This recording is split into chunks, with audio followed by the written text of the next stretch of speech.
Hey, y'all. I am so excited about this week's guest. Yay! Because in the pond with me today is my girl, Wanda. And I'm really intimidated now. Girl, I'm not even lying. Because, I mean, we knew each other for how long? For a while. It's been At least almost 4 years? Yeah, at least 4 years. Yeah. You know, Alameda is not that big. It is, no. Yeah. And we met and hit it off right away. Great minds think alike for sure. Yeah. But we never talked about what you did for work. This is true. Like ever. We talked about life. We talked about whatever. Everything. But like and I knew you traveled a lot. But that was all I knew. Like I was like, I don't know. She does something cool. She's always in New York. She's doing this. She's doing that. But I never really knew. And then one night you came in and you're like, girl, you have a podcast. And I was like, yes. And you were like, what? Why haven't you never told me? And then we started talking about all the stuff you do. And then today, reading your bio, I was like, damn, Miss Wanda, like you are in it. And Girl, like changing the world. No, first of all, let's just back up to I feel so honored and just so privileged to be here. This space that you've created is so welcoming and inviting. And no wonder all the episodes that I listen to, everybody sound like they were in your living room. Yeah. You know what I mean? Real good conversation, really, unraveling and tapping into things that, aren't necessarily talked about. And also you bring a certain kind of energy, all over. So this is just one of your layers of energy, So no, but so honored to be here and thank you so much. And yeah, I'm just looking forward to everything we unravel here for sure. Let's spill some tea. Spill some tea, right. So you grew up in New Jersey or No. the East Coast? Well, East Coast. I grew up in upstate New York, actually, right outside of Buffalo, New York, and Rochester, New York. So that's why I'm like born and raised. But after high school, left for college and kind of never looked back. Really always had more of a big city type of mentality, knew exactly like what I wanted to do in 9th grade. Did you really? Yeah. I was one of those people it was throwing my own birthday parties at like 7th grade, giving my mom a list like, Mommy, I want you to cook your famous spaghetti and I want to have a spaghetti dinner and I want to invite 15 friends and I want it to start at 7 o'clock. And like, so all of this, what you see now, I wish my mother was side by side with me because she'd be like, girl, sis, this girl been off the hinges for a crazy long time. But anyway, and then just merged to from my big up HBCU, North Carolina A&T University. That's raised me and gave me all of my black girl magic for sure. I don't think anyone gave you your black girl magic. I think you were born. Well, Mama and ancestors, you know what I'm saying? They really give us our magic. But thank you, I appreciate that. But HBCU for sure. All understanding what it means to cultivate good black minds, to be in a world with people that aren't black. This is a diverse, multicultural world. So big up to HBCUs for always cultivating that spirit. And then after that, girl, just was like, okay, Jersey, Rutgers, let's see what that's going to do. Let's see what that's going to do. How did it compare? Ooh. Was it like kind of a culture shock to be back into like a really, that's predominantly white, isn't it? Yeah. Oh, for sure. Well, I will have to say, growing up in Rochester, I was, in diverse communities. My mom and my dad always made sure I was in future leaders and things in the church and things like that. So I was always around diverse communities. I always had leadership roles kind of, in community organizations. So it's kind of was poured into me to understand and to be able to flow in whatever I was put in. But what I will say, Rutgers is an amazing institution. Wouldn't trade that experience for the world, but I did struggle. I did struggle a bit. Understanding my place and understanding how to navigate, knowing that I really didn't know what I wanted to do, but I knew I had skills to do something more than a degree. You know what I mean? Yep. And so, yeah. But yeah, Rutgers, amazing school. I got my MBA there. Definitely met some great people there. Built great camaraderie there, even with the institution. Right. And as ABF grew, we grew with Rutgers. Rutgers was one of our anchor partners for a lot of things that we did fundamentally. We were housed in the same building. Oh, wow. Audible, Rutgers, and our company were all housed in the same building in downtown New York. So yeah, big up to them. But one thing I did want to share with you, because I know I said I had an Easter egg for you, and I'm going to give it to you right now. So even with all the things I know we're going to talk about, my love for like putting things together in an audio way and understanding how to tell a story started in the music industry. Ah, Yeah, it started with that would make sense. Yeah, it started in the music industry. It started with the love of music. I was a radio host. I had it's a little local radio station in Rochester, but I had my own radio show. I think it was like 15. Oh, wow. Yeah, so, you know, I was able to create a little world of, okay, what's going, am I going to be at the next Cinderella or something? What am I fixing to do? I could picture that. But no, and it was just all hosting and very much just bringing like local news from a teenager's point of view and from the schools. So it was a consortium of us who were from all the local schools who came for this 1 hour segment every week on Sunday, but I kind of ran that ship a little bit. Yeah. So it started with music. Right. But you've always been music and education because you were a teacher for a long time. Yeah, teacher for a long time. But I worked at Universal Records before any of this started, before anything having to do with outside of music started. It started with music. So I worked at Universal Records for almost 5 years. Oh, wow. I did A&R marketing. So I got to see the inside of what it means to run like a ship when you're talking about a big machine like that. But also when you do an A&R, you know, essentially A&R is the representative between the record label, the radio station, back then it was the radio station, and the artist. So I got trained at a very early age to understand a through line, understand command level, understand how to manage artists, wrangling talent at a very young age, showing up at boardroom meetings. Yep. Showed up for, at that time, you know, I went from intern to temp to full-time to triple full-time. I got to do A&R marketing for international record label. At that time, a small label. So I got to travel a bit and do, you know, put that A&R across the seas. Stuttgart, Wembley Arena were my two kind of territories that I did. But yeah, all of this started with like music and wanting to be around like great entertainers and thought it was fun. Then I realized you don't make a lot of money in the music industry. Yeah. You don't. No, especially nowadays. Like, I don't understand how musicians are making anything right now. I don't know how they're doing it. Because they don't have record sales. Everyone just steals stuff off the internet. Like... You know, and we all know music's not the same as it was before, but no, it's not. But yeah, it kind of started there with that love of being out, being in the parties, DJ. And I managed DJs for a while in New York. So all that like club life, and I was never a huge clubber, but I will always be on the sidelines like, yo, you could really be making money. Well, you're a hustler. Like, really? I'm about to be spending money on drinks and stuff when I could be in here making money. Managing the bottle service girls, which I did, shameless plug, at the Tunnel. When I don't know if everybody, big up to New York City, the Tunnel, did manage the bottle service girls. I was like, yo, you really could make money doing something other than just sitting here looking at entertainers while they making their money. Yeah. It's one of the reasons why I've always been behind a bar. Because, like, why be out paying for my drinks when I can be behind the bar, making money, having a good time, meeting a ton of people, and have, like, just make money. And then when I could figure out how much money I could make behind the bar, like, why would I do anything else? And you are so good at it. I've seen you wrangle. I mean, I've been doing it a long time. Yeah. And how many years? Probably 25. Get out of Like, here. I started cocktail waitressing when I was 18.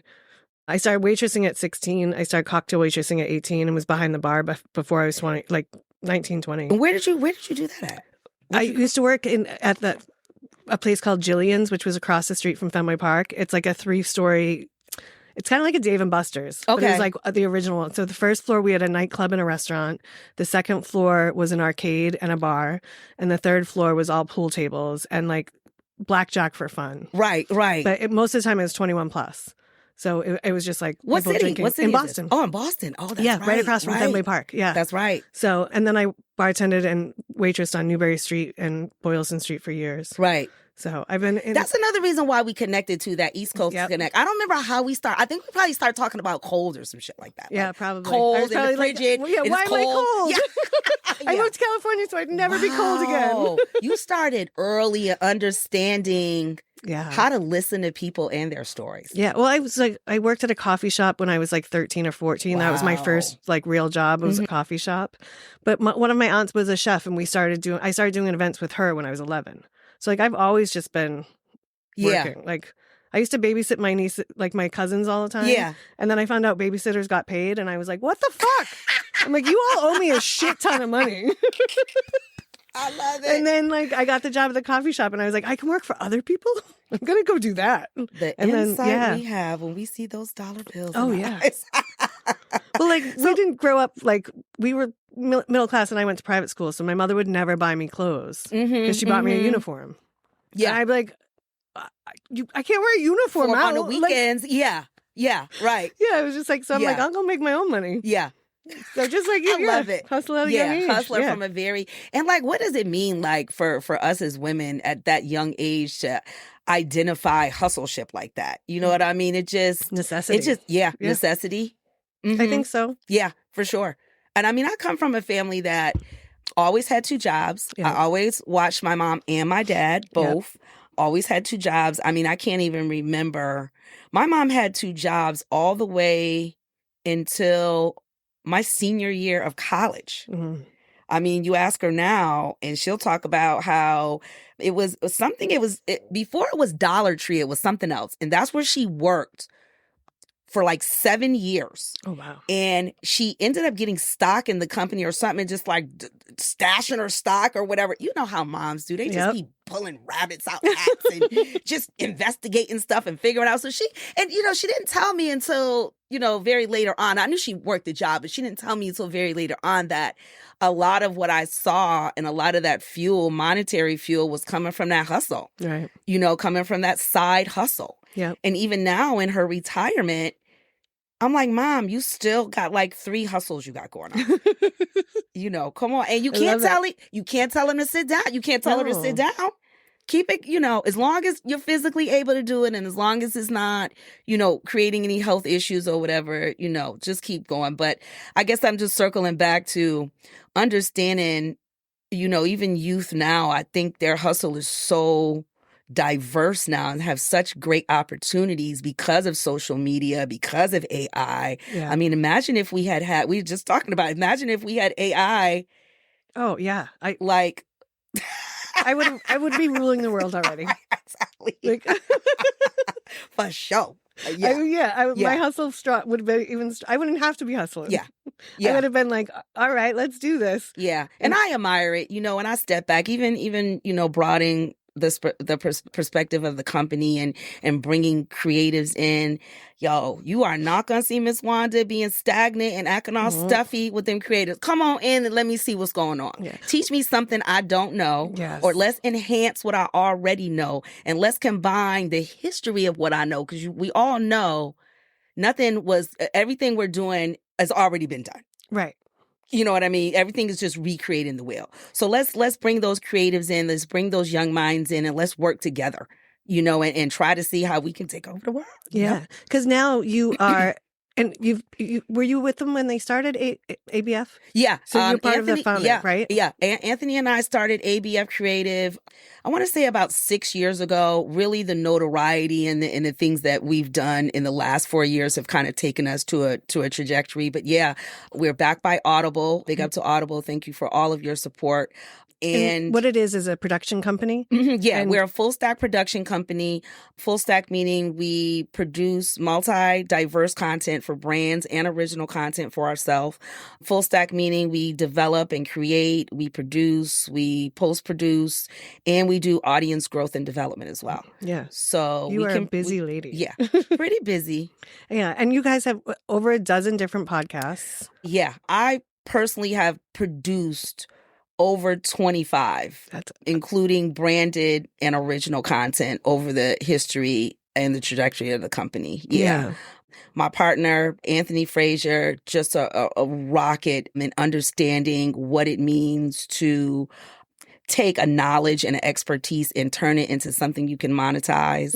Him and I have been working together for almost 10 years. We had a couple other companies before we formed ABF, but I just want to talk about that just on a quick level, only because having partnerships and being with people that fuel you and you have a lot of the same values, not always the same not always the same opinions. Right. But I think it's better if they don't have the same opinions that's right. sometimes. Like, yeah, has really taken us a long way in understanding how to work together, understanding how to build the company, understanding when we need to pivot and do other things. So just big up to people who have good partnerships with in co-founding and all those spaces as well. Yeah, that all works good. Yeah, I have to say, because when I started the podcast, it's very much, it's just a single kind of person operation.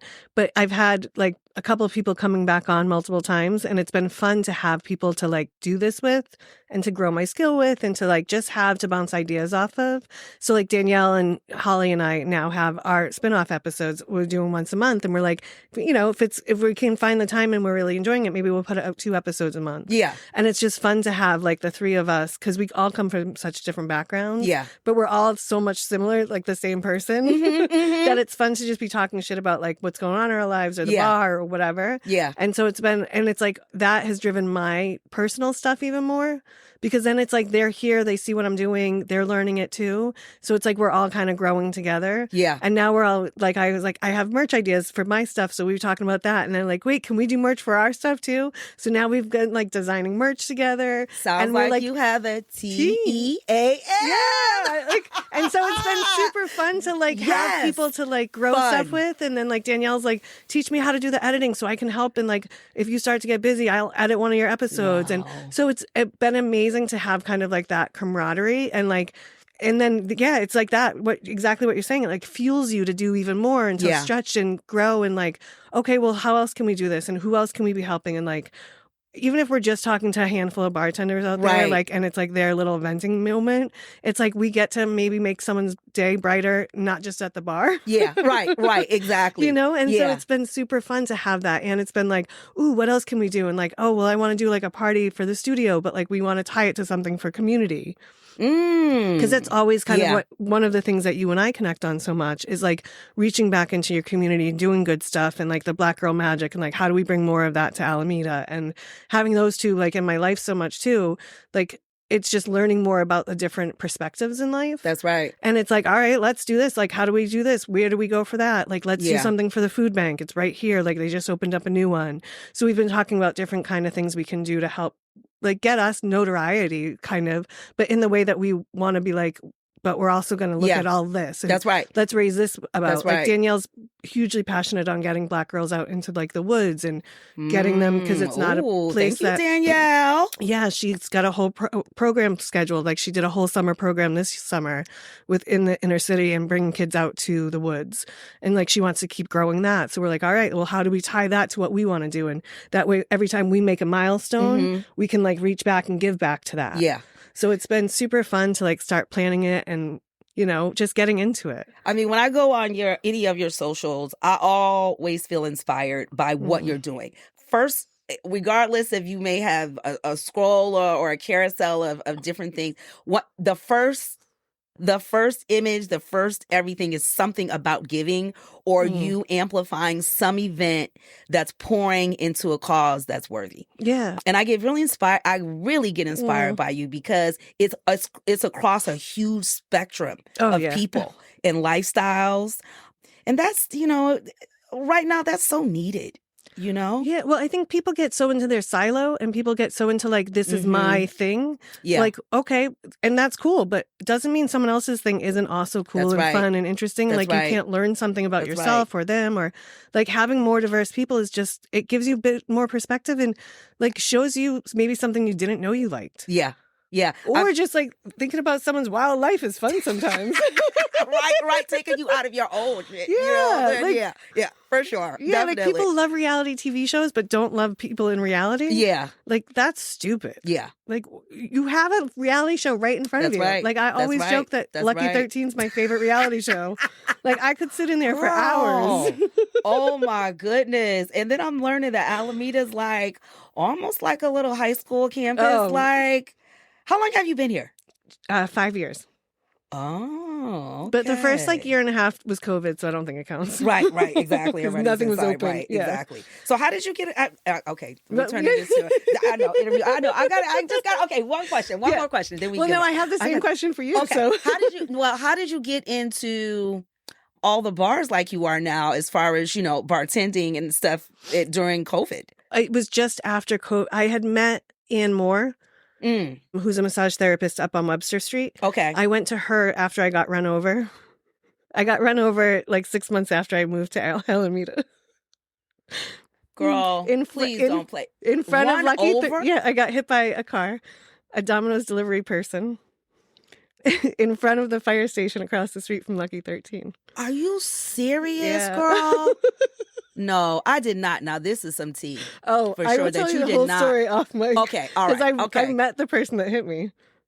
They come into the Benson all the time. Wait, I'll just tell you this now. Okay, because that for sure is a soap opera. So I was out for a walk, and I had a gray sweatshirt on, big orange tiger on my shirt. You can see me. It's not. It was just at 8:00. It was not that dark out yet. I get up to the light, and it's a red light at the corner of Encinella and Park. And I'm in front of the fire station, and there's one car at the red light, and this other car pulls up. They see me, I see them. I go back to just waiting, kind of high-kneeing, waiting to go across the street. Right. The walk sign comes off. I step off the curb, and they decide to take a right on red. And they just pinned me under the front wheel. Oh my God. I hit the hood of the car and slid down. They stopped immediately. But when they stopped immediately, they stopped still parked on my foot. So then they go to get out of the car, and I'm like, get off of me, screaming. This nice person comes walking across the street to see if I'm okay. So then they get back in the car, and they start rolling forward, but just a little, and go to get back out of the car. They're still on me. I'm like, get off of my foot, screaming. They get back in and back up, and I'm still yelling, pick a direction. What the fuck are you doing? Just trying to get my foot out from underneath the car. Also, what just happened? How am I down on the ground?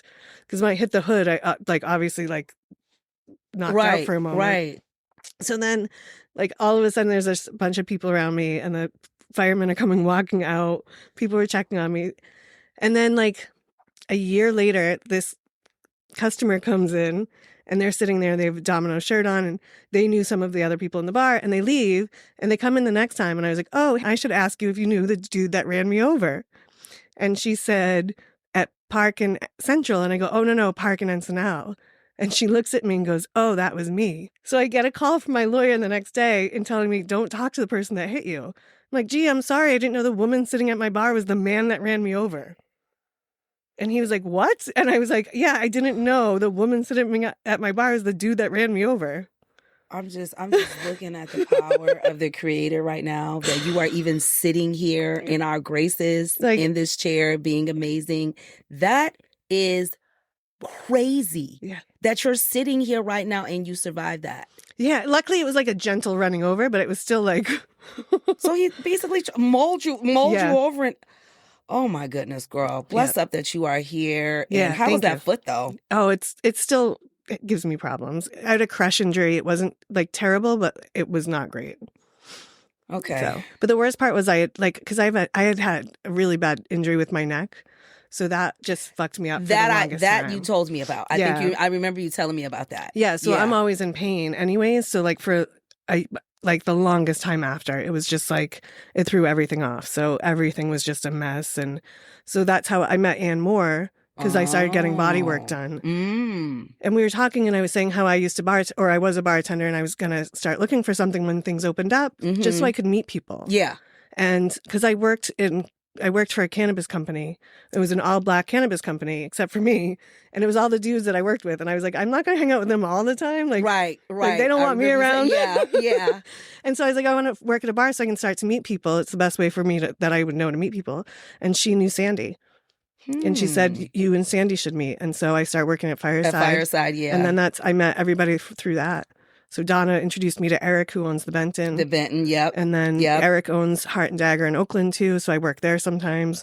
And Wilkie also was like, come work here. Oh, yeah. Rest in power, Wilkie. I miss him. Me too. Yeah, his birthday was the other day, right? What is it? Last week? Monday. Okay. Yeah. I have it in my calendar. Yeah. Definitely. See, we so connected in good energy with other people too. Yeah. Because I know you from several circles. Oh, yeah. You know what I mean? But I like this one. I like this one too. Me too. But the same question is, how did you end up out here? I was a teacher for a lot of years in working side by side as an entrepreneur, building business. And like I said, Anthony and I had another company before this. So I knew I wanted to come to California. I was still teaching in Jersey, still working, doing business stuff, all with our media and marketing at that time. And I knew that I wanted to be in California to live out somewhat of my dad's legacy. My dad lived in California. He was a New Yorker, lived here for, I want to say, almost 12 years with my uncle. They lived in San Diego. They lived in amazing places. And when my parents split, he would always come back and we would just have these sessions about just how amazing California is. And I could just picture it. And then when I got in the music business, I would meet all the homies from California. They were hecka cool. I was like, yo, I gotta go to California. So that's kind of like the bare bones of it. But living out his, like, because he said, Wanda, you would do so well out there. You would be. So anyway, I got a gap in teaching. And I said, well, the company's going through a level of transformation. We can still navigate this. This will all be well. Let me go ahead and see if I can springboard the teaching thing here. Mm-hmm.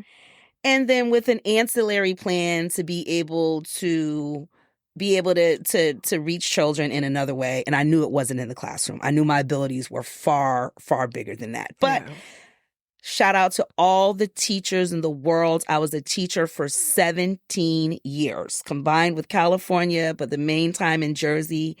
And it's just a thankless job. And you people are just amazing. Yeah. So just shout out to you. And I love the profession. I had to transition out to really fulfill the need that I know I wanted, but I wanted to do. So anyway, came out here, was working at Oakland Unified School District. You have to be one of like the teachers that inspire the kids the most. So like, I can only imagine the difference that you made in some kids' life. Like, just because you are addictive, you know what I mean? Like, and you always just make everyone else feel so seen and loved and heard. Like, you do have that magic skill too. Like, I appreciate where you so like much. People just gravitate towards you. Like so many people today, I was like, all right, I gotta go because I was working doing some stuff for the Sandy's project next door at the fireside, and I was like, I gotta go. I'm going to interview Miss Wanda, and everyone's like, wait, you are? And like they were so excited.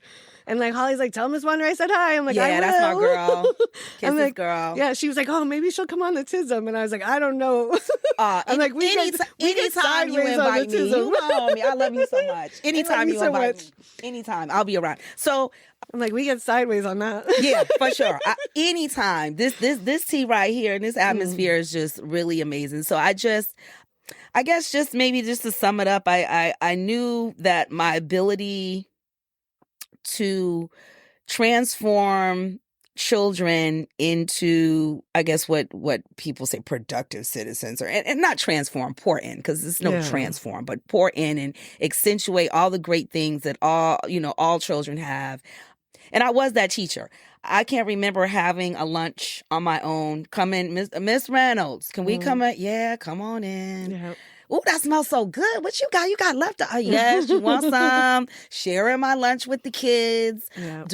And definitely, I think my colleagues really respected that about me. And that's one thing I love about Oakland and California.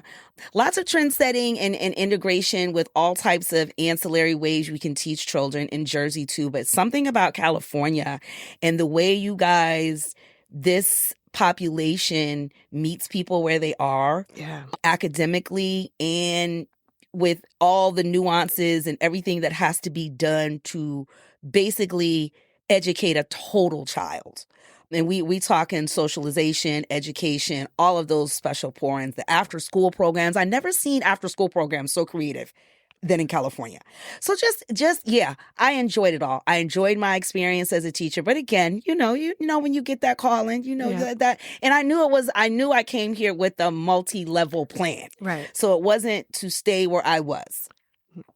So yeah, that's how it happened. And then when COVID happened, I said, well, this might be the time for me to really activate, because I was still working with ABF, even on the East Coast at the same time. Right. I was working 14-hour days. Yeah. Like so, you talked about your mother having 2 jobs, but you've always had 2 jobs from as long as I've known you. Because I wasn't about to let my ABF go. No, me and Anthony were right on the crux of everything that we have now established right before that COVID period. So there was no backing up from that. Right. So it did call for waking up at 6 a.m., having conference calls, Eastern Standard Time, then going to, prep in the classroom, power through all day, after school meetings, all the things that regular teachers have to do. Plus, it was no going to bed at 8 o'clock, 9 o'clock. No, I had marketing reports to do, budgets to do, me and Anthony having midnight conference calls, all those things to basically set the stairway for a transition. Right. And yeah, so after COVID, it just was the opportune time for me to go ahead and make that transition. And it wasn't easy. No, because that teaching money, that's decent. Yeah. Plus your The benefits. Yeah. That's decent. Yeah. That ain't nothing to shy away from. It's hard to walk away from the security of it. Yeah, but was it security? I had to ask myself that too. Yeah, sometimes you're golden cage. I walked that picket line with my brothers and sisters in academia when Oakland went on strike. Yeah. So, was it? I think I had to ask myself, where did I think I could be most helpful and useful to the minds that I knew I loved? And, I want to give my age too much, but, I've for the years I had been teaching, I've been to college graduations, I've been to baby showers, I've been to 2 weddings, definitely wrote heck of recommendations for college. Right. So just being able to see kids just blossom, and it's been some losses too. I had a couple of boys who got caught up in death and gone to a few funerals. Yeah. Put a little money in commissary for 1 or 2, bless up to my boy and doing well now. But all of that. Yeah. All of that, like full spectrum. Yeah. So I think that helps with what's happening now and where I am right now, and understanding all of that builds story. Yep. Yeah, because you have the same love of story that I have. Like, I love someone's story. Yeah. I love listening to someone's stories. I love being able to ask questions. I love being able to think about, like, what I would do in that situation and how I would tell that story. Like, it's just, I think conversation is getting so lost. That's one of the reasons why I really pushed to start this, is because I have conversations with people all day, every day about things that most people don't talk about. Yeah. Because when people come sit at the bar, they're coming to leave something, they're coming to celebrate something, they're coming to get something off their chest before they have to go home and deal with whatever else they deal with. So, like, I get an intimate kind of view into someone's life. You do. And I've been doing that for 20 something years. So, and I'll ask the question that no one else wants to ask, because I'm like, this is why they come here. Yeah. Like, you're talking about this and you're saying this, but your face is saying this. So, like, what are we talking about? And I feel like my role is to be the therapist, the armchair therapist, to be like, I hear things about people that I don't want to know. I've unloaded on you a few times. Yeah. I know. But that's why I'm here, because I trust you. Yeah. And I like, and some of it I just let it pass right through, and I don't, I can't hold on to it. And I've gotten good at that over the years. Some of it, like, I will remember. Like, I had a guy come into Fireside one night, and I was like, what's up? Like, and it was slow night, and he was saying his friend just died, and he has to write this eulogy, and he's trying to do all this. And I was like, so we just started talking about his friend. And he left, and he came back a couple days later, and he was like, thank you for helping me write that eulogy. I'm like, bro, I didn't do anything. He's like, no, I could not have done that. Like, and I was like, you're welcome, but it was just a conversation. You bartenders help us unpack emotionally. Yeah. And, I have to just give you all the credit, because you literally are an unlicensed therapist. Oh, yeah. For sure. Yeah. I'm careful about what I say and do, because I know I've learned that some people listen to what I say. And I'm like, dude, what are you listening to me for? I'm an idiot. Like, you know how many colleges I've dropped out of? Like, don't listen to me. Like, I probably had too many cocktails because I'm like, you know what you should do. Like, yeah, that's one of the things that's so appealing about you behind the bar and just in real life is that you allow yourself to be vulnerable. yeah, You know what I mean? And I've had to learn that. I'm still a little shaky on it. And even with the journey here to California, I've had to, in order to meet people and in order to, get in great spaces like this and meet people like you and like minds and be around creators, I had to, be a little more vulnerable. Let down my hair in the sense of not be so reserved about where I'm going, what I'm doing right now and where I'm going. And that's one of the things I loved about our initial conversations is we just start just rapping, just really and every time, like we just a spurt, like, I don't know, the last time I saw you, even just a minute and a half, blah, blah, blah, blah, blah, blah, blah, hit it real quick and just hugs and kisses. And then we follow up. So I don't know, just allowing myself to be vulnerable. As a Black woman, a lot of what I feel in right now is understanding where I am at this age, not only just professionally at this age, because this space right here requires a lot of things that can test that older age, patience, agility, ability to pivot and not get a mindset of just stagnant, understanding the business, understanding research, respecting new and creative energies.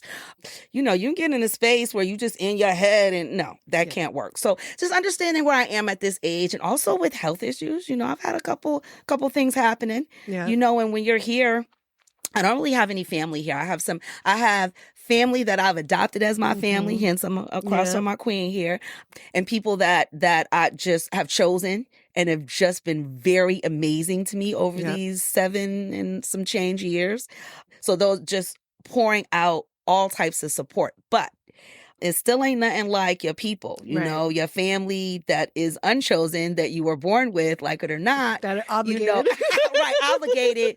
But it's nothing like them, even challenges and successes in tow with them. It's nothing like that. So I've experienced a level of deep loneliness here where work has been the therapy. Yeah. Work has been the mate, per se. Yeah.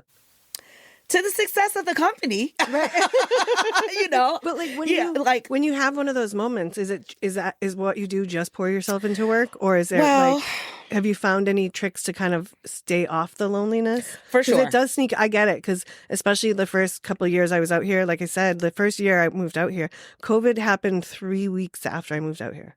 Wow. So I moved out here, right? I was like, I got a divorce. I'm going to go get relit. Like, I'm going to start dating. I had been home at my parents' house for a year after I left my ex-husband. And I was like, all right, like, I'm ready to go back out in the world. I'm going to get a job. I'm going to date. I'm just going to like have a sexual revolution and like, have some fun. And then the universe was like, nah, bitch, sit back down. I'm shutting the whole world down. Take a hot seat. Okay. I'm not going to just sideline you. I'll just sideline everybody. At times I was like, fuck, do I just move home? Like, can I make this work? Like, I got almost no money. Like, I question it often. I got a shit ton of debt. Like, can I even do this? Know.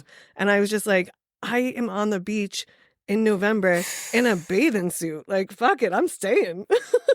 That dry. I will figure it out. Like that dry, just the weather. Yeah. And we're both from back east, and the weather is so transformative in how we see things. Oh, yeah. And through what lens. Because, in December, we call home. Yeah. They talking a whole nother, their whole vibe is all different.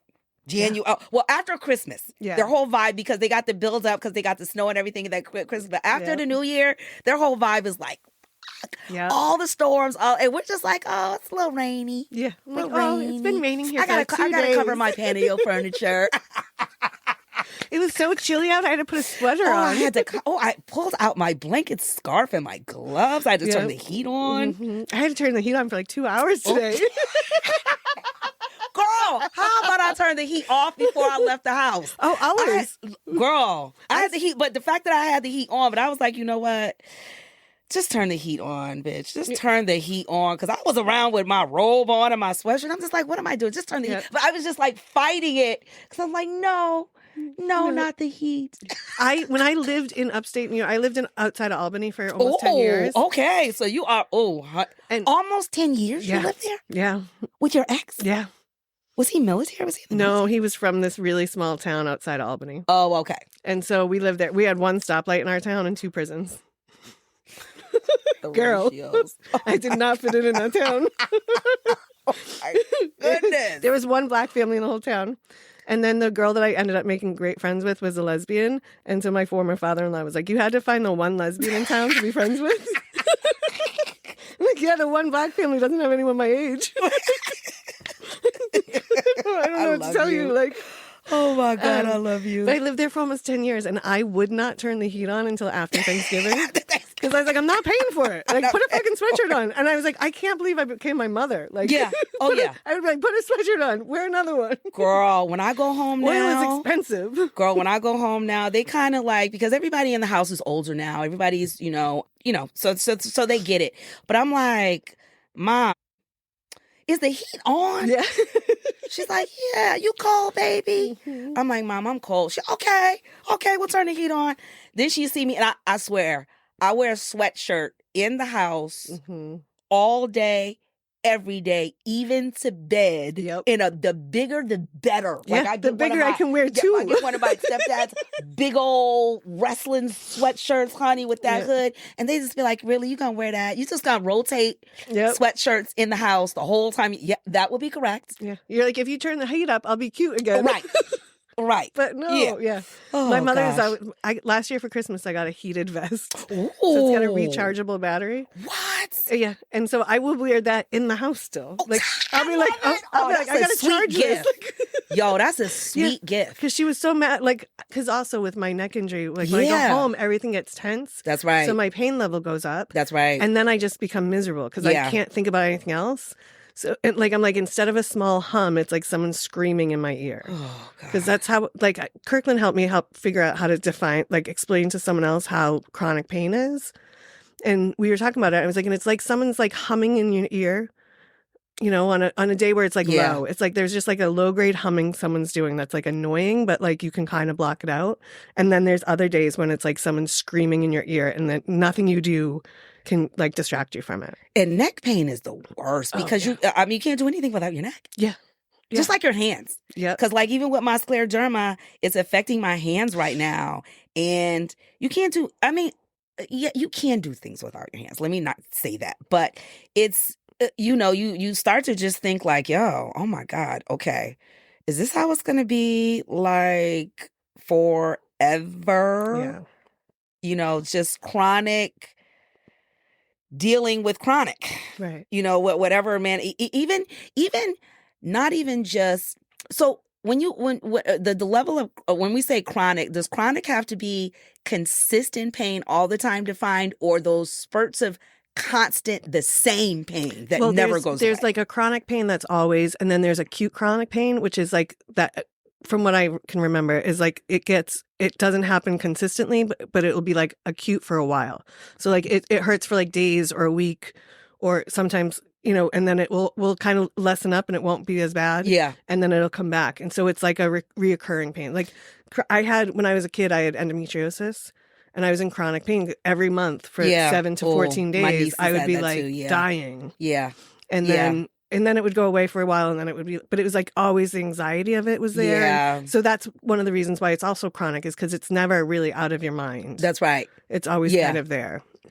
Remind me what scleroderma is. Scleroderma is an autoimmune disease. A lot of people like to categorize it almost like a lupus. Okay. So it's autoimmune in that it's your body attacking itself. It's a soft tissue disease. So what your body does is overproduces collagen. So it thinks your organs are disease or something it needs to fight. Okay. So derma means skin. Sclero means hardening. So hardening of the skin and soft tissue. So it can attack any soft tissue. So you're talking lung, you're talking kidney, you're talking liver, all those soft tissue Yep. organs, heart. Thank goodness, thank God that I have had very little integration with any of those type things, but I still have my issues. So it's a soft tissue type of disease. It's very misdiagnosed in people of color, especially African American women. It's misdiagnosed a lot as I can never say that. Fibromyalgia. Fibromyalgia. You can get both. Okay. Very rheumatoid arthritis type symptoms too. Yeah. So you got a lot of that. So that's why like the cold, Yeah. sis, small spurts, Yep. but like consistent cold just doesn't do well at all. Yeah.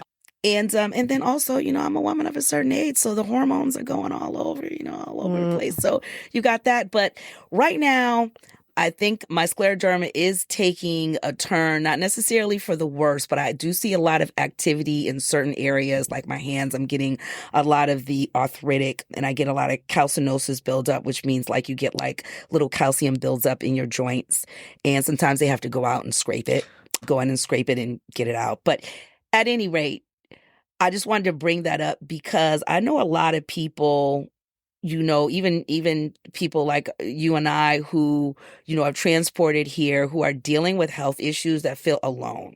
And I felt even as my mom is one of the founding members of the Scleroderma Foundation support group in Rochester. So I got support there. Right. But there's not here.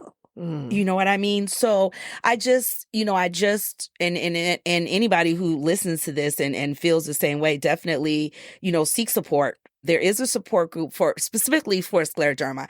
There have been several, but with the change since COVID, everything has just been downsized and scaled down. So now the local support group that was in like the San Mateo, San Jose, San Francisco area now is part of national. So it's just not as an intimate setting where I think is where you can share like doctor information, different information of different diagnoses and stuff. But I will say the National Scleroderma Foundation is amazing.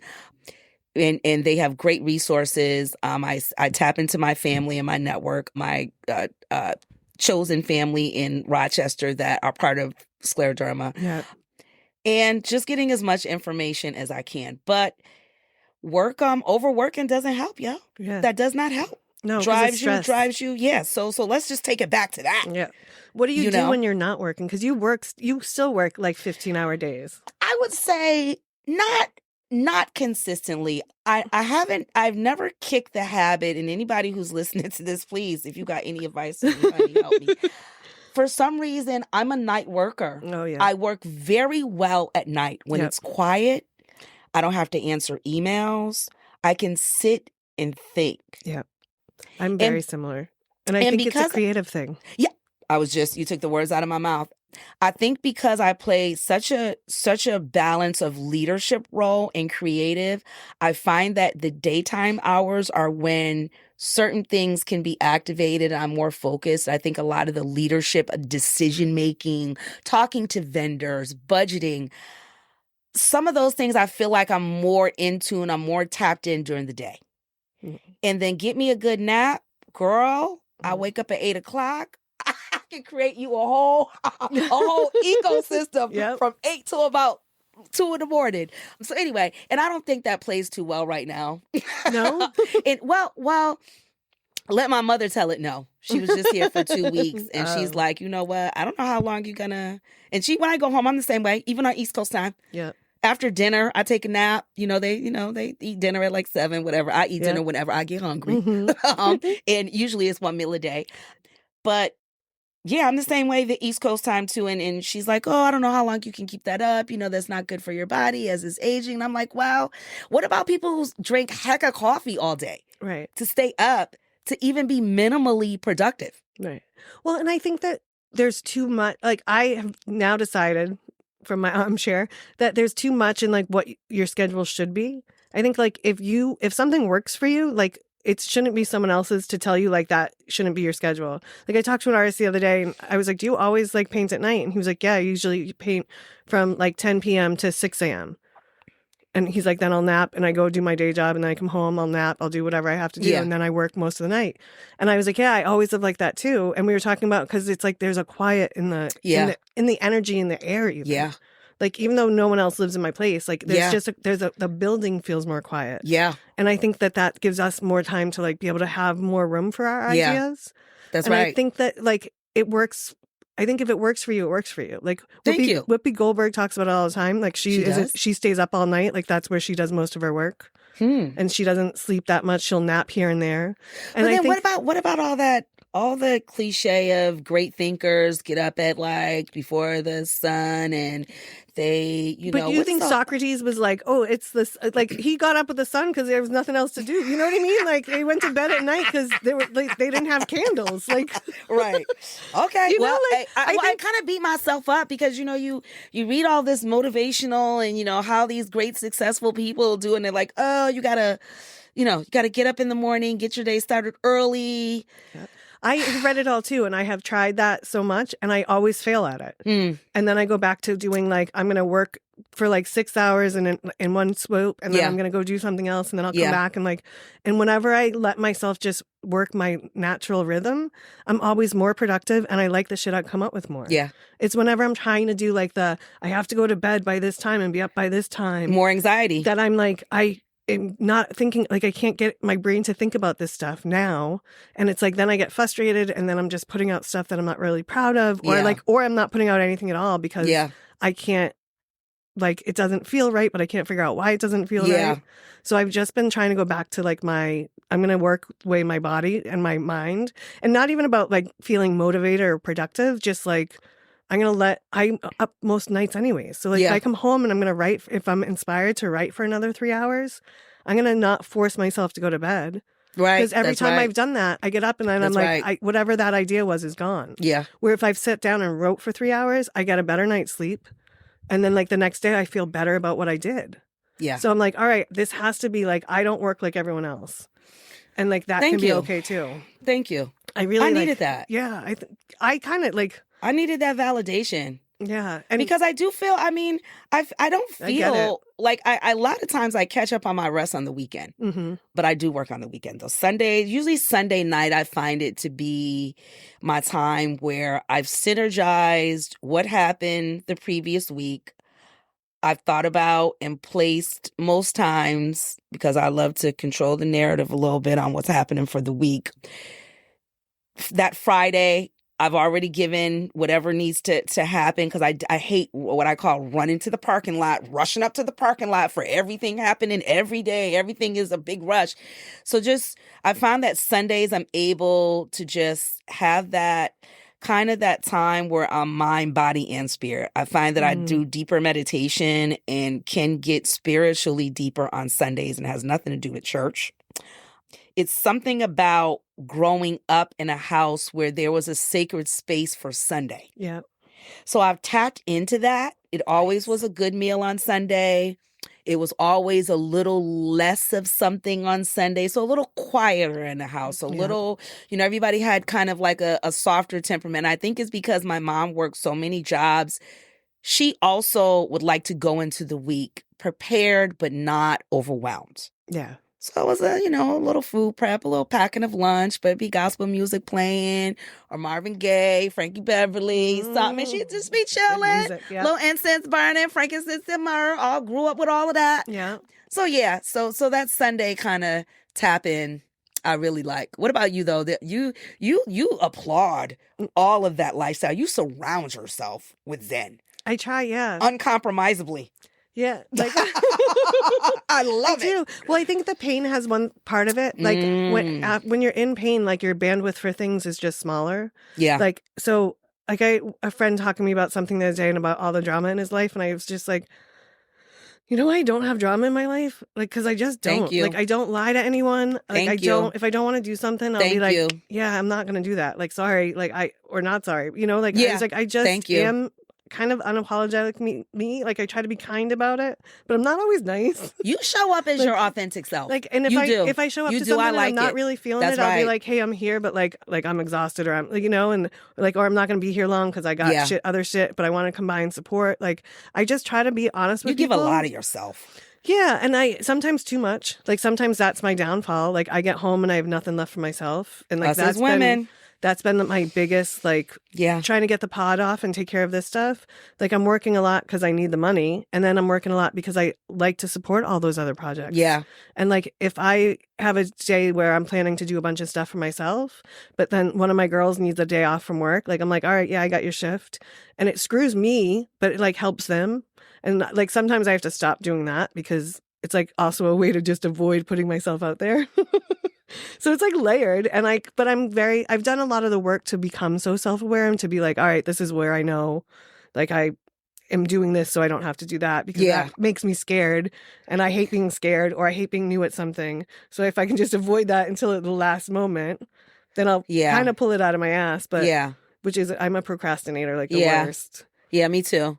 And like that stuff I'm kind of working on, and like I'm sitting on a shit ton of content to put out, but it's like I just need to sit down and finish it and then schedule it all to go out. Yeah. But then it's like once I start that, I can't stop it because then that's going to be like this stuff that's right. taking off. That's right. And then it's the fear of you have to maintain it. Yeah. So you have to show up. Yeah, and am I actually someone people want to talk to? Like, and then like the insecurity of it all comes out. I wish you would stop questioning that because you are a conversation starter, and you move the needle. You move, and a lot of people don't have that sync. Yeah, you move the needle with these conversations that you're having, and you also live it. You know what I mean? Everything that you just said is the authenticity of this show and what has brought it to its level of success that it has. And I know you got other levels you tapping into, but right now in this moment in time, I think you bring all of that. Thank you. To this show. That's what I'm trying. Yeah. Because I went through a lot of this shit by myself. Like my injury and I was in New York where I didn't have a bunch of friends. Everything was connected to my ex-husband. And I'm not a person that leans on people. Like I never have. I've always, when I was a kid and I realized like adults could lie, I was just like, well, this is fucked. Like I can't trust anyone. You know what I mean? Like I was just like, all right, I just got to take care of myself. Like even though my parents are wonderful people and supportive, but I was like, all right, but they could turn at any moment kind of. Like, you just never know. And I think I just was like, all right, I'll just figure it out. And it gets to be a really lonely place. And then like after my divorce and losing kind of all my friends and most of that stuff, it was just like, so the people that I thought were going to be my life forever won't be. And so it was just like, how do you lean on someone? Like now I'll just figure it out. But then there were times where I'm like, all right, I need to talk to someone because I'm going out of my brain. Yeah. And like things are getting dark around here, and like I don't want to like do that. Yeah, and then in pain too. Yeah, girl. So like I've done, when I had to, I called a friend who was a therapist, and I was like, "Yo, I'm like getting to a dark place. Like I think I need to go somewhere to talk to someone." That's right. And I was just like, and I was always like, I'm gonna figure it out. But I also like, how many people didn't know how to make that phone call? That's right. How many people didn't have someone to ask, or like didn't think that they were worthy of it? And that to me is the scariest thing, is someone not thinking they're worthy of something. And so I'm like, if I can share my shit and talk about stuff and talk to people that have had like inspiring lives, or you've changed your life, not everybody even has the guts to move. Like, how do you change your life without moving? Yeah. Like, how do you... Like, so I just was like, if I can find conversations to have and help someone else not feel so lonely or not think that they're not worthy, like, that's what my goal is. That's what, to build a community of like just people that, shit sucks sometimes. But that's like, a worthy goal. You can find the joy in it. Like, I'll make a joke about anything. You know what I mean? Like, yeah, I know you. You will. Even your own. Look at you sitting here with your own mauling from the. What the heck? Yeah, like even like Wilk dying. Like someone was like, he died. I'm like, yeah, fucker hasn't shown up for work in like 2 weeks. Like, like it's just the bad shit is always going to be there. So like if you can kind of go through it with a little bit of like, this is stupid. Like, like because some people are like, everything happens for a reason. It does not. Like, it doesn't. Some shit just happens. Some shit does just happen. Like, you're right. And that's okay to admit. Like, and it's something like I think more people need to realize. Like, yeah, like there isn't always a meaning, which is be a kind of lot scary. Calmer as a civilization if we did just like live in the moment, accept things as they come. Don't always feel like everything has a deep rooted meaning to everything that happens. Yeah, because then you end up. Like, I had terrible anxiety for a long time, and I still have it sometimes, like social anxiety and all of that. But it's like, I learned from a young age that exposure therapy is a huge thing. So, and, that was just like a little gift from the universe. I happened to work in an office that was a psychology office, and they happened to be studying all of these different things. So I got to see firsthand like what different things help different things. So I was like, okay, well, if you're scared of something, you got to keep going towards it. That's right. Like that's the only way to get over it. And so that's how I've kind of lived my life. Every time I'm scared of something, I'm like, all right, well, that's where I'm going. When I moved here, I was, just thinking a couple days ago, I kind of don't remember a lot. Like the transition, it comes to me, and let me just be clear. When I say I don't remember a lot, it's everything happened so out of order, but yet in a process that it was just, I lived in every moment because things were changing so fast. I sold my condo. How was I going to sell that? What am I going to do? What if I sell it before I have to move? Then what am I going to, it was so many things, shipping my car and doing all, but still I have to go to work. I was still teaching. Right. So I just reflect on that time, and it's almost like a blur in almost stepping out of your side of yourself and watching like it. I know that's a thing, and I don't know how to define it, but it's almost like I have memories in that time and what was going on as if I'm watching myself. Like you're watching the movie of it. Yeah. And that's just so. And when you talk about when you talk about the scariness of transitioning and the uncertainty of it and how the loneliness, I think I might have blocked a few things out because I was like, okay, I got my new job as teaching. I'm just gonna go right into teaching, and everything's just gonna be just the way it needs to be, perfect. Yeah. Well, that wasn't necessarily the case. That was not necessarily the case. Well, sometimes I think when you're in it, like you're in the survival of it, you there don't, you go. You don't. It was don't such realize survival mode. Yeah, because you're like, I just got to do from this to this to this to this. Can I survive from this moment to that moment? That's Oh my! You just have your head down and you're just like, I'm just going to get through it, which is how I think a lot of people live. I think that's what some people's problem is because they're just in survival mode. They're just head down trying to get from one thing to the next. And that's why they don't take moments to find their joy. That's why they're so miserable. And they're so like uptight about stuff. Is because they're not actually living their life. They're living their survival. Living the survival. You know what? I think you coined that for me. And I need to unpack that because I think it was such survival mode in transition that I didn't want to fail. Yeah. I didn't want to fail, first of all, ABF and everything that we had did because they didn't ask me, nobody at the company, Anthony, nobody asked me to move here. And actually, when we were really at the height of the pivot, I was gone. I was here.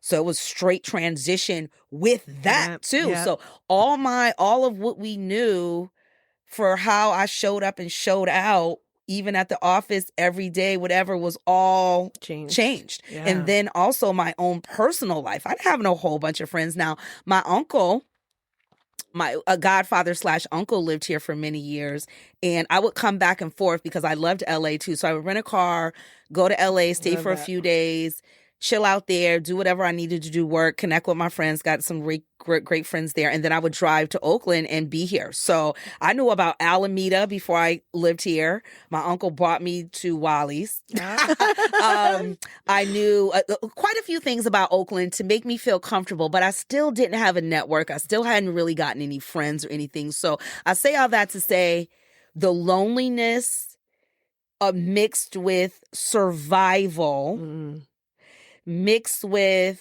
I got attached to one or two. That didn't work out, male. Yeah. But even that, I pinned them as survival techniques.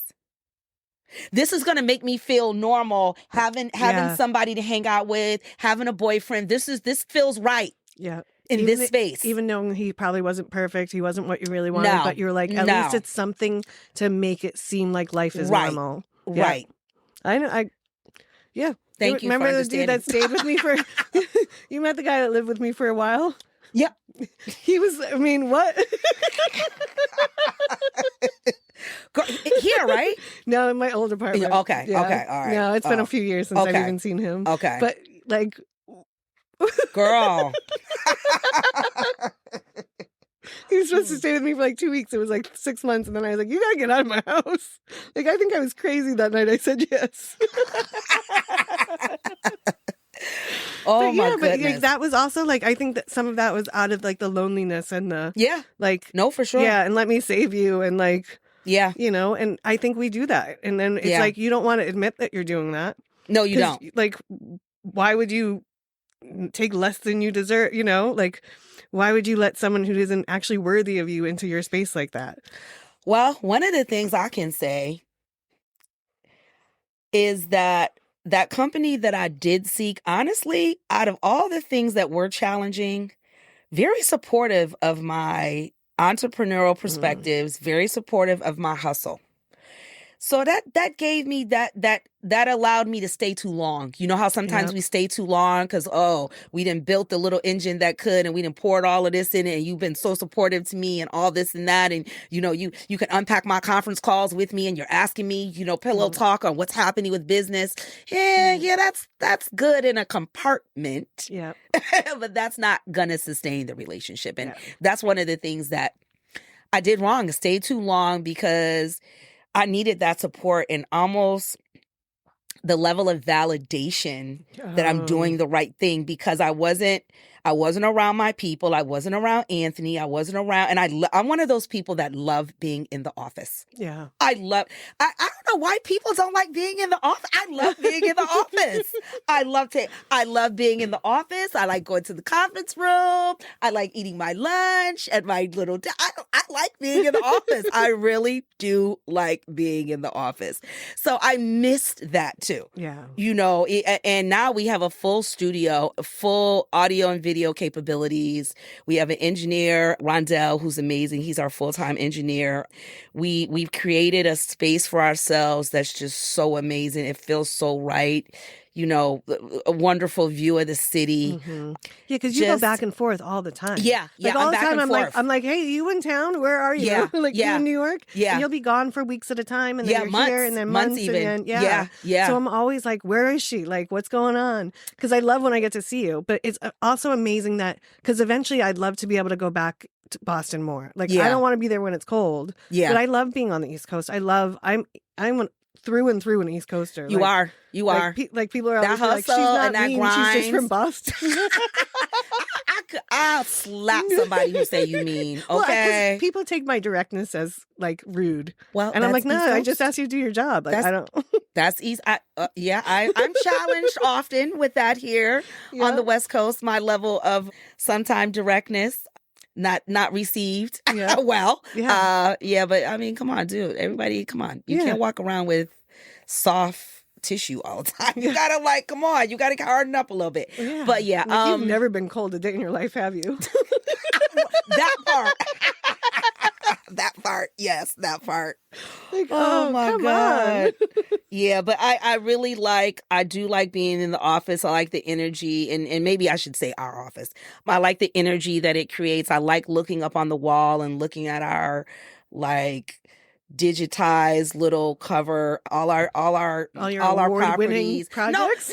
No, not all award winning. Not all award winning. I'm not saying, but I just sitting. Okay, thank you. I was reading through your list of awards and Webbies and NAACP awards, and I mean, you've created the mini pod things. Yeah, that's awesome. Yeah, like I was listening to a few of them, and I learned stuff. And but the other one I wanted to talk about was you had schools replace their school bells with affirmation. Yes. So Mini Pods is a property cultivated out of one of our podcasts called Charm Words. And Charm Words is a daily affirmation for children. Started out for children of color, but it just expanded to all children. Mm-hmm. Just as our mentality grew. And we knew we needed to touch all children with this amazing property. And it's simple daily affirmations. And the children repeat. It's like a rinse and repeat. They repeat the affirmation, and it turned into mini pods as a way of integrating the technology that one of our colleagues had in understanding how to replace the school bell with said content. So what is in over 150 schools in New York is replacing the school bell, transitional bell, with a mini pod. So a mini pod could be anything from, like, during Halloween, we might have a story, bite size, enough if you can imagine what the transition bell is, very bite size. During the holidays, different other Black History Month, small bits of Black history tidbits. Nice. Or it could be something motivational, like an affirmation. But just very simple connectivity. And again, understanding that I could touch children and reach children in a whole nother perspective with the legacy of teaching, classroom teaching, because there's nothing that can replace that. No. Looking into a child's eyes and knowing their needs and trying to meet those needs, nothing can replace that.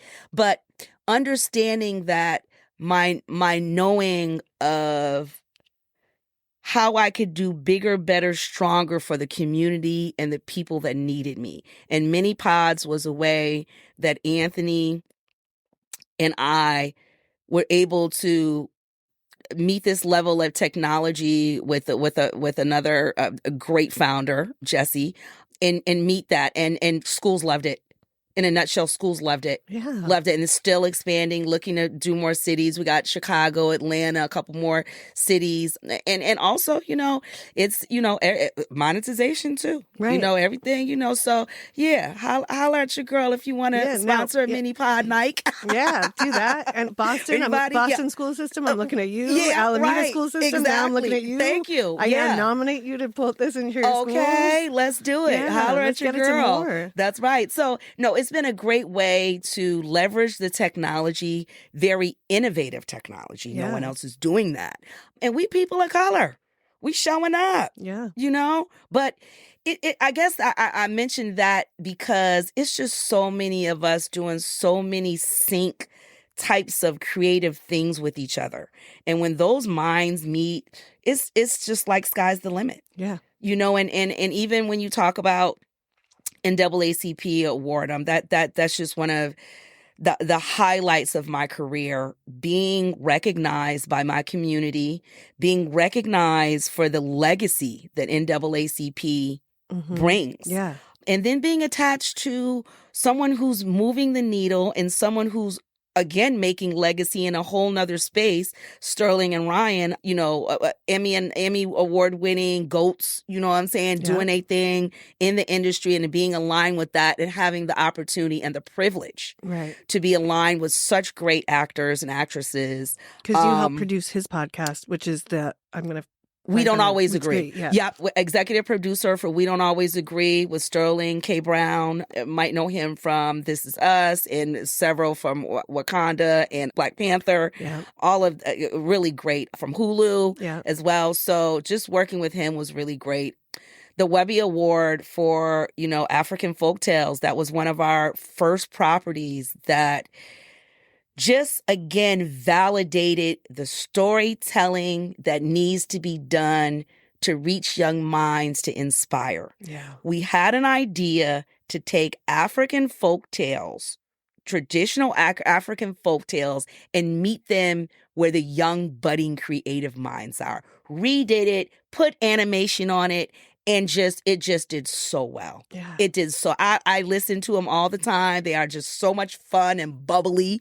Just good good stuff. And it's giving that history a rebirth. Yeah. Because you're pulling it out where it might be lost without you guys doing that. That's right. People are we're losing so much of our history. Like, I was just listening to an interview and this guy was talking about how he was talking to his hairdresser or something, and she was like this really hip 36-year-old girl and this and that, and he's like, he made a joke about the Beatles, and she was like, oh, I don't know them, and he was like, how are you in the entertainment world and you don't know anything about the Beatles? And she's like, well, I know they exist. They were like a band, right? And he was like, no, they're not. They are like the band. Right. They revolutionized. They are the reason why everything else in pop culture has happened. Right. And she was just like, oh, yeah, whatever. And he was like so horrified. And I was like, yeah, they don't know. They don't know things anymore. They don't. Because no one's kind of teaching them. But I don't like that like crass attitude. I don't about either. it. Yeah. You know, that kind of like, what? You know, well, yeah. I'm like, she wasn't that like, hip. you know, yeah. Like I like a more like, oh, okay, I heard of them, but hey, so what did they do? What did those badasses do? You know, like I don't like that little crass, like that part of the youngins. I could do without. Yeah. Yeah, the lack of curiosity. Oh, there you go. Yeah, like I can't understand respectful curiosity. Like I don't understand how they don't want to know more. I'm always like, tell me everything. Yeah. And they're just like, oh, I don't need to know. Like, and I don't know if it's from the phones. Like, you know, we all have a magic box that lives in our pants that tell us everything. Like, I wonder sometimes if it's because of that. Like, people don't feel the need to know things anymore because they can just look it up. Yeah. But I'm like, I have to snatch myself back. Back. Because even like now, when I go home on the train or if I'm just commuting or doing something, going to the office, and even here, public transportation I take, shout out to California public transportation too, because y'all have badasses. Yeah. I like public transportation in California. Big difference from East Coast. But I stay tuned out. I don't put my earbuds on. I don't, very rarely will I text unless I text in relevance to the destination where I'm going. Okay. But I like to stay for safety reasons too. Yep. Because you trying to listen to the newest and latest on your phone, and somebody had a gun on the bus, and you listening to whatever. Yeah, yeah. I never understand girls that have both headphones on, or like have both headsets up, or both headphones in. I'm always like, I want to like yell at them and be like, take one out. Like, no, I only ever walk around with one in. I try, like, and even also just being present. I work from home, so my mom says you don't get out much. I let her say that. But just staying tapped in. Listening to the people's conversation on the bus. Yeah. Listening to the wheels go round and round on the bus. Looking outside and just, even if it's the same route, same thing, whatever, just being cognitive of your surroundings. And meditation has helped me a lot with that, with understanding how you can be in meditative practice even as you are very cognitive in real time, experiencing your environment as it is right there. You still are in an awareness. And I like the feeling that gives me. It gives me an unbothered feeling. Ooh, I like that. It gives me a feeling that, I'm a task list type of girl, and excuse me, you get in my head and it's just way too many check boxes. It's just way too many bullets. It's just way too much. So it's the reality of tapping in those small moments that you can. Yep. Yeah. I think like right now, I'm feeling real good right now. Yep. I'm not thinking about my task list. I'm just in the moment. I'm having a great time. And I never really get to talk in this way freely, and also with a sister, somebody I trust in this space. Yeah, that means a lot. But yeah, no, I get it. Like sitting down here in this room sometimes is the only time I'm not on my phone. I'm not thinking about, I call it shooting all over myself. I'm not thinking about all the things I should be doing instead of what I actually am doing. Yeah. Like when I come into this room and I shut the door, it's like, this is exactly where I want to be with the person I want to be. And I don't have to worry about anything else. That's special. And I love it. It's one of the things I really That's like. sacred. Yeah. And that's why especially like someone like you who I've really wanted to like sit down and do this with, because like we talked about in the beginning, like I feel like I know you so well, but there's a whole chunk of your life I don't really know anything about. Yeah. And then to like read it, and I was like, holy shit, she's even more of a boss bitch than I thought she was. Like, thank you. She's like impressive, and like you have the accolades and you have the proof behind who you are. And the things that you do are not only to make your money, but to like reach back and help kids and like do education and put good out in the world and put joy out into the world and beauty. And it's like, that's what I want to surround myself with, because it's what I want to be doing. And I want to get over like the fear of it and just be like, head down, let's go, let's do this. Let's change the world. Let's bring people back together. That's right. Like, let's enjoy the differences instead of being like, no, you're over there and I'm over here because you're that and I'm this. Right. Like, we're all humans. That's right. Like, that's like the big secret to it all. Like you approach the world in that lens. Yeah. You do. And listen, I applaud you, because coming from the East Coast, that's not how we were trained to approach the world necessarily. Yeah. All good stuff too. How we were raised in our mentalities, and every region has their, but that's just that's a gift. Do you know that's a gift? I Do you mean, know it's kind that? of just who I am. But yeah, I mean, it's That's a gift. a spiritual gift. Yeah, I think that was like that's my blessing from the universe is That's that I right. love people. I love people. I love their stories. I love their quirks. The weirder you are, the probably more I'll gonna like you. Like one of my friends, love it. she's like this. One of my first friends out here, she's like 20, she just turned 30. And so when I met her, she was like 25 and she came out with me one night and she was doing some work for me. And she came out and she met a bunch of people that I'm friends with. And she was like, you have very eclectic friends. And she's like from Rochester, New York. Like she's from Baltimore. Baltimore. So, but she's like from Baltimore. So she's not like a, little town girl. Yeah, Like, you know what I mean? Like, yeah. and she had lived a life, but she was just like, your friends are very eclectic and different. And I was like, yeah, I'm friends with a lot of weirdos. I love it.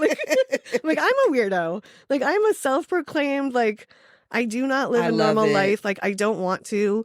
I grew up with that. Like, in Boston, it's very much Catholic school I went to. Like, you're going to get married and have kids and have a good job. Like, my brother was either going to be a fireman or a policeman. He's a fireman. He's married to a nurse. They have 2 kids and a beautiful house. You know what I mean? Like, that's what you were supposed to be doing. And like, especially when I came out to California, I was like, wait, you all knew that you could do whatever the fuck you wanted to this whole time? And you never told me?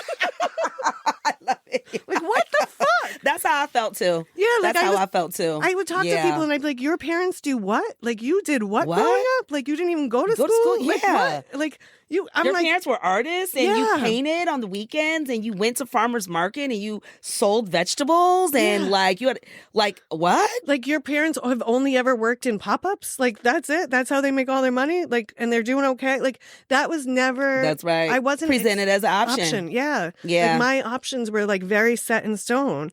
And it was whenever I deviated from that, it would always be like a catastrophe in our family. Like so and so is not following the path and they're gonna I just thought you were gonna fall off the face of the earth if you didn't like stick to it. So what are they how do you fit now? How do you fit? I don't know if I do. I go because I've heard about you traveling with your parents, all of that stuff. Yeah, so they've accepted. Yeah, they had to just get over it. Yeah, get over it. Yeah, right. And my mom often now will say like I've helped her break out of that because that's how she was raised. So they did what they thought was right. You That's know, right. like That's my right. mom and I've had some really difficult conversations about what happened when I was a kid and things that I wanted to do that she wouldn't let me. And I was like, I dyed my hair and you told me like I ruined your life. Like I came home one time blonde and she just started crying. Like, what are people going to think? And you're terrible. And now I'm a terrible mother. And I was like, it's my hair, Ma. Get over it. Like, it's not a big deal. Back. Right. Like, I can have it. I can dye it back. Like, and it was just like that. She was always so high strung because she was always trying to live the life she thought she was supposed to be living. And so she, she grew up with in addiction too. Like her dad was an addict. And so she didn't have an easy childhood. She grew up in the projects. Like there was 4 of them sharing a bedroom. She's one of 8. So they didn't have a lot of money. They didn't have a lot. My mom too. Yeah. So she was just like, we have a house and we're going to do this and kids are going to be well educated and they're going to go on to have a good life. And like, we're going to do this right. And she was so clinging to like that kind of thing that there was no room for any fun. Yeah. There was no room for anything else. Yeah. They were working and trying to pay bills and, robbing Peter to pay Paul. And That's right. Hustling and like doing all the things like layaway gifts and, just trying to get it to work.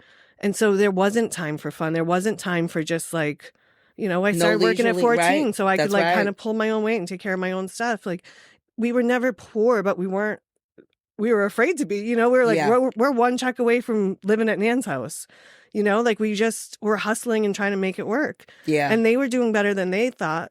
They were doing better than anyone. My dad is affectionate and loving. And I remember in like my probably my early teens when his mom got sick being like, where did you come from?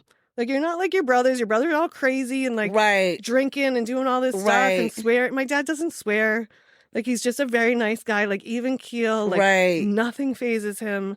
And then I realized like, oh, all this crazy shit happened when he was a kid. So yeah, nothing phases him because he's like, this is not as bad as that. Right. Like worse shit's going to happen. It's something to be said for that level of internal therapy that people can do that are just like, you know what I mean? Like just built like that. Yeah. Based on experience, just straight built like that. My mom's like that too. And my dad was, rest in power. He was like that too. Yeah. Just straight built like that, just, Yeah. And something so, to be said about that. Yeah. yeah, so they were just worried that I was going to be okay. And like now that I've been out here a few years, they've come out and see me. They're like, all right, you're doing okay. Like they're always checking in on me though. You have enough money? Do you have this? I'm like, I'm all right. Yeah, I'm good. But they are very much afraid that because I don't live a normal life. I don't have normal jobs. They've always been concerned. But like the last 3 years, one of my jobs has paid me to go to Europe.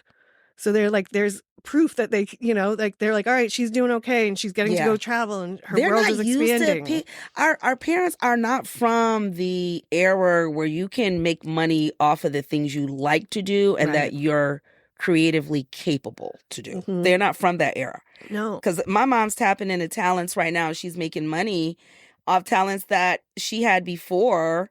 But, you got to raise a kid. You got to be a wife. You got to, do the right things. And if you come from a background where that was not a level of stability for you at all. Right. And God, my mom comes from one of 9. My father is one of 5. Yep. But still from that deep rooted place of this is the life we saw on TV, and this is the life, Southerners and even people from the South who migrated to the North. This is what you're supposed to do. Right. Yeah. Yeah. And then we come out here and people are like, oh, you just do whatever you want. And as long as it works, it's fine. And you're like, wait, what? And you can make money at it? Yeah. And you can have fun? Yeah. And I was just like, when I moved out here, I was like, yeah, I'm not going back to not having fun. I worked for college for about a year out here and I hated it. It was 9 to 5 every day and dealing with students who were ungrateful and just entitled. And I was just like, this is not fun at all. No. I thought I was going to be running student activities and it would be fun and help them to discover things and do things. And I'm like, they're all just ungrateful and assholes. Why do I want to do this? I make more money at the bar and I can have fun and drink.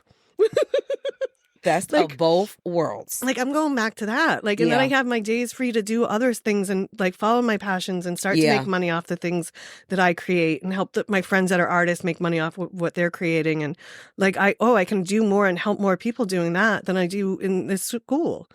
Help. Yeah. We have art shows all the time and we're helping artists make money and we're doing things to support other people and having fun at it. And you live in an amazing space. Yeah. You live and work in a space that exudes creative energy. Yeah. I love it. Speaks to that. Yeah. And you write on the beach. Yeah. I mean, how? Yeah, I can't. Hook a sister up. Yeah. Okay. Come be my neighbor, girl. Okay, yes, be my neighbor. Oh my goodness. I do like Alameda for that though. The fact that you are just stone's throw, no matter where you are, you're stone's throw from the beach. Yeah, I lived in Arizona for a few years and I didn't when you were married? Yeah. Well, before we got married. Okay. But it was beautiful, but there was no water. And I realized I don't ever want to live away from the water again. Yeah, you need to be near water. Yeah, I like it. Yeah. Yeah. Because in Boston, you're just right down the street from water all the time. And always. Yeah, so that's true. I'm no, I need the water. I need to be near a beach. And being near a warm beach is even better. Okay, that is, yeah. I just wish I thought Alameda before I moved here, I thought it was more swimming beach than it is. Of course, it is not. So that was a bummer. Oh, but when I first moved here, people were always in that water. So I went in and then I started to make friends here and everyone's like, do not swim in that water. Do not get in the water. You're going to come out with something you do not want. I was like, well, I always shower right after. And they're like, does not matter. Don't go in that water. And I was like, we used to go in the Charles River and we used to go in the water at Southie, Castle Island, which is we need to do what they say here. Yeah. No, I learned now very I fast. can't. Now oh no. Now because everyone from here has gotten so in my head, I can't even. Oh no, I don't even I when walk people the come beach, to but right. I don't. No feet in the water either. No, I will do that sometimes. Sands, but I don't know about the water. I'll go right on the edge. Yeah. Just so it's the hard pack sand. Yeah. I'll do that still, but because I'm not giving that up. It's got to be some essence of beach life. Yeah. Okay. Sand, exactly. Though I moved here and was like, this is a great beach. And then I was like, how come there are no beach stores along the beach? Yeah. There's or nothing. bars on the beach. Why is it just apartments? Yeah. And then I was like, there's also not a lot of patios in this town. I was like, in Boston, we have more patios and we can only use them for 5 minutes. I know. Same here. Same. But I was like, where's all the outside all the patios? Stuff? Yeah. It is strange with our perceptions and then, the reality of it all. But hey, listen, this is a good life, though. This is a good life. I mean, come on. Could you have all this back east? No. Like this? No. Like this apartment in Boston is probably $7,000, $8,000 a month, easy. If you more. can get in it. Yeah, if you can get in it. If you can get in it. Yeah. And this building is nice and like it is amazing. And it's not haunted. The building might be, but this apartment is not. It's the first place I've ever lived that's not haunted. Haunted? Mm-hmm. Girl, oh my goodness. Don't take me there. This is not, though. This place is like great energy. And no one has ever lived here. This used to be a supply building for the Navy. Oh. So nobody ever lived in this building. It was like an airplane hangar kind of supply unit.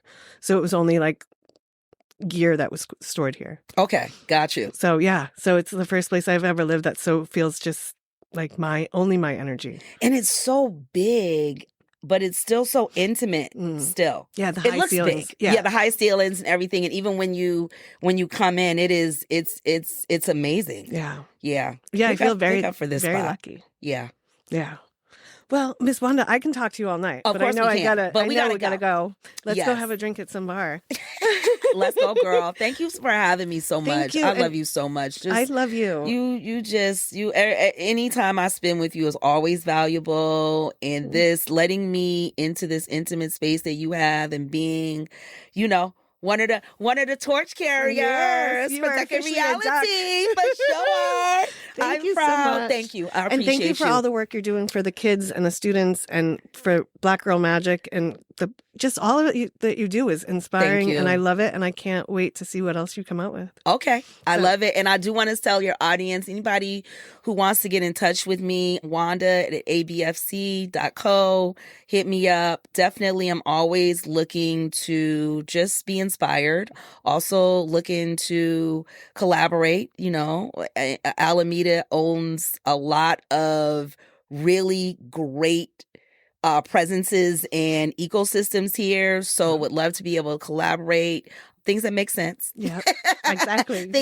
People talking about some good stuff. Yes. But thank you so much. And it's just been a pleasure to be here and just love him. Invite me back, please. I will come back anytime. Oh, I will. Danielle and Holly, for sure. There we go. You'll be back on Touch of the Tism then, too. All right, for sure. Thank you. Thank you. And thank you all for listening. And make sure you go find some joy today.